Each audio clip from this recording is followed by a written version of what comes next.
They laughed when they saw him pushing a mop.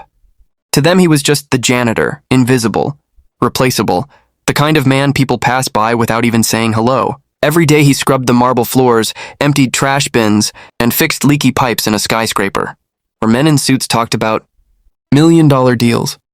They barely noticed when he nodded politely, never guessed what was behind his tired eyes, but whispers had started to spread. Who was this man who never complained? Who sometimes paused in the, lobby staring at the Golden Company logo like it meant something more to him?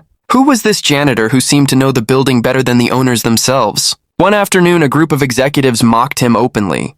"Careful!" one of them sneered. "Don't drip your mop water on my $1,000 shoes." The others chuckled. He only smiled faintly, his silence sharper than any insult. What no one knew was that the janitor had been waiting for the right moment, for the right piece of paper, for the right set of signatures. And that moment had finally arrived, because the man they thought was nothing, the man they ignored for years, had just signed a deal of his own. The mop in his hand was only temporary. The building he cleaned day and night, the very building where they mocked him, was about to belong to him. And when the truth came out, their laughter turned into stunned silence. His name was Marcus Hale. At 53, his back carried the weight of years of scrubbing, bending, and lifting. His hands were rough, scarred by years of repairing clogged toilets and carrying leaking garbage bags. Most people thought janitors had no story. But Marcus's life had been anything but ordinary. Born in a small town, Marcus grew up watching his father lose their home when a factory closed. He promised himself he would never let poverty crush him completely. But life had its way of testing him. He got married young, had 2 children, and when his wife fell sick, the medical bills drowned him in debt. That's when he took the janitor job. It wasn't glamorous, but it was steady. And every month, whatever he earned went first into his kids' schooling, then into quietly saving a little bit for himself. What nobody knew was that Marcus had a sharp mind for numbers. Each night after finishing his shift, he would sit in the quiet janitor's office with a second-hand laptop, studying real estate trends, property values, and the business habits of the very executives who mocked him. He didn't waste his time on TV or idle chatter. He studied. Sometimes security guards caught him staring at property magazines late at night. "Dreaming too big, old man?" They would laugh. Marcus would simply smile, because he knew dreams only sounded crazy until they came true. Through years of discipline, he made small but smart investments. First, a tiny 2-bedroom house. Then, a rundown apartment he fixed with his own hands. He rented them out, rolled over the profits, and step by step, he grew a quiet empire no one noticed. To everyone else, Marcus was the man who mopped the lobby. But behind the curtain, he was slowly building the power to change his life forever. The discrimination never stopped. Every day, the polished businessman strutted past him as if he didn't exist. Some left their coffee cups on the floor, expecting him to clean it. Others whispered cruel jokes about his worn-out shoes. One day, Marcus overheard 2 executives in the elevator. "Can you imagine working here all your life just to push a mop?" "Pathetic," one scoffed. The other chuckled. "People like him will never rise. That's just the way the world works." Marcus stood silently behind them, holding his mop bucket. His heart stung, but his face showed nothing. He had heard it all before. But instead of anger, it fueled his determination. Still, the pressure mounted. Bills piled up, his daughter needed college tuition, and sometimes he wondered if he was foolish to dream. The building's management treated him like furniture, never a good. Morning, never a thank you. And when the company announced layoffs for maintenance staff, everyone assumed Marcus would be first. But fate had other plans. One late night, Marcus stumbled upon a crucial piece of information.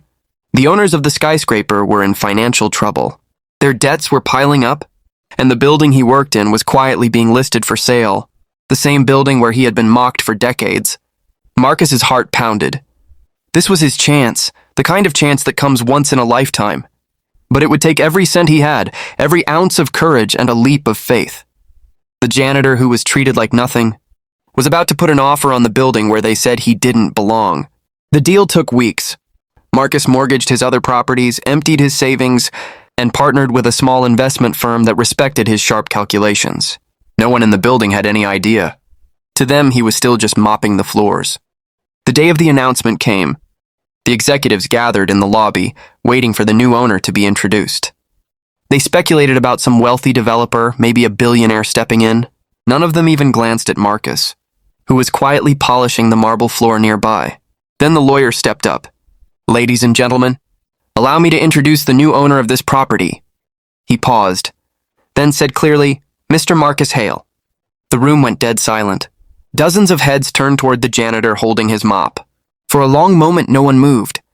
Then one executive stammered, This must be some mistake." Marcus set his mop aside, straightened his shoulders, and walked to the front. His work uniform looked out of place among the suits, but his voice was calm and steady. "There's no mistake. I've worked here for decades. I know every corner of this building, and now it belongs to me." Gasps echoed across the lobby. Some executives turned pale. The very men who had mocked him suddenly found themselves speechless. One of them, the same man who once insulted his shoes, stepped forward. "You a janitor? How could you afford this?" Marcus met his eyes. "Because while you looked down on me, I looked ahead. I studied, I saved. I invested, and I believed that hard work pays off. You thought I was invisible, but I was just getting stronger." The silence that followed was heavier than any insult Marcus had ever endured. From that day forward, everything changed. Marcus was no longer the janitor. He was the building's owner, the man whose name was now etched on the title deed. The same executives who once mocked him now lowered their voices when he passed. Some even forced to rent their offices under his terms. But Marcus didn't become arrogant. He didn't throw them out or humiliate them. Instead, he treated everyone with respect, the kind of respect he had been denied for years. He upgraded the building, gave fair wages to staff, and made sure no one felt invisible again. To his children, he became living proof that dignity could not be measured by a job title. To the workers in the building, he became a hero, an example that sometimes the quietest man in the room is the one holding the most power. And to the executives who once laughed at him, he became a lesson. A reminder that every person you meet might be carrying a story you cannot see, a strength you cannot measure, and a destiny greater than you imagine. The man they called a janitor was now their landlord. The same hands that once pushed a mop now signed contracts worth millions. That day, they learned never to judge a man by his uniform or his shoes. Because behind every humble face may lie a story of resilience, intelligence, and triumph. What would you do if the man you mocked turned out to own the building you worked in?